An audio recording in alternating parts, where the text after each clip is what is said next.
সামরিক উত্তেজনা বিশ্বের জ্বালানি বাজারে নতুন করে অস্থিরতা তৈরি করেছে, যার সরাসরি প্রভাব পড়ছে বাংলাদেশের মতো জ্বালানি আমদানি নির্ভরশীল দেশগুলোর উপর। দেশের মোট ব্যবহৃত জ্বালানির প্রায় 70% আসে মধ্যপ্রাচ্য থেকে। ফলে যুদ্ধ চলতে থাকলে দেশে তেল গ্যাসের তীব্র সংকট ও মূল্য বৃদ্ধির আশঙ্কা করছেন বিশ্লেষকরা। দেশের জ্বালানি চাহিদার মধ্যে অপরিশোধিত জ্বালানি তেল, তরলীকৃত প্রাকৃতিক গ্যাস, এলপিজি গ্যাস।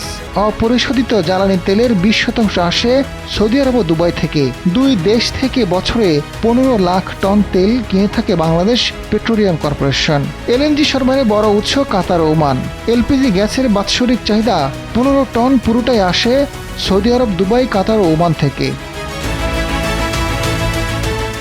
সৌদি আরব ও কাতারের জ্বালানি স্থাপনা একের পর এক হামলা করছে ইরান। সৌদি আরবের জ্বালানি মন্ত্রণালয় জানিয়েছে, ইরান দেশটির রাষ্ট্রীয় তেল কোম্পানি আরামকোর অন্যতম প্রধান শোধনাগার রাস তানোয়ায় ড্রোন হামলা চালিয়েছে। আরামকো প্রতিষ্ঠান থেকে বাংলাদেশ বড় মাপের জ্বালানি আমদানি করে থাকে। এদিকে কাতারের রাস নাফান ইন্ডাস্ট্রি সিটিতে হামলার কারণে এলএনজি উৎপাদন সাময়িক বন্ধ রেখেছে দেশটি। মধ্যপ্রাচ্যের গুরুত্বপূর্ণ এসব জ্বালানি স্থাপনায় হামলার ফলে বিশ্বজুড়ে জ্বালানি সরবরাহ ব্যাপক ঝুঁকির মধ্যে পড়েছে, যার ভুক্তভোগী হবে বাংলাদেশের মতো আমদানি নির্ভরশীল দেশগুলো।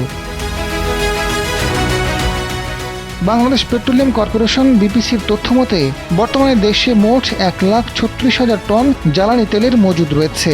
এর মধ্যে ডিজেল 14 দিনের, অকটেল 28 দিনের, পেট্রোল 15 দিনের, ফাইন্যান্স তেল 93 দিনের এবং 55 দিনের জেট ফুয়েল মজুদ আছে। অকটেল পেট্রোল ও ডিজেল যানবাহন এবং বিদ্যুৎ উৎপাদনে ব্যবহৃত হয়। এসবের মজুদ কমলে লোডশেডিং এর ঝুঁকি বাড়বে, একইভাবে অস্থিতিশীল হবে অর্থনৈতিক খাত। জ্বালানি মজুদ সংকট তৈরি হলে এর সমাধান কি, বিষয়টি নিয়ে বিবিসির পরিচালক একেএম আজাদুর রহমান জানান, দেশে পর্যাপ্ত তেলের মজুদ আছে, তবে যুদ্ধ লম্বা হলে যারা তেল সরবরাহ করে থাকেন তাদের অনুরোধ সরবরাহের পরিমাণ যেন বাড়িয়ে দেয়। এছাড়া বিকল্প উৎস খোঁজা হচ্ছে। বিশ্লেষকরা বলছেন, বাংলাদেশ জ্বালানি সরবরাহের ক্ষেত্রে আমদানির উপর সরাসরি নির্ভরশীল। পরিস্থিতি মোকাবেলায় জ্বালানি মজুদের সক্ষমতা বাড়ানো এবং বিকল্প উৎসের পরিকল্পনা রাখার উপর জোর দিতে হবে।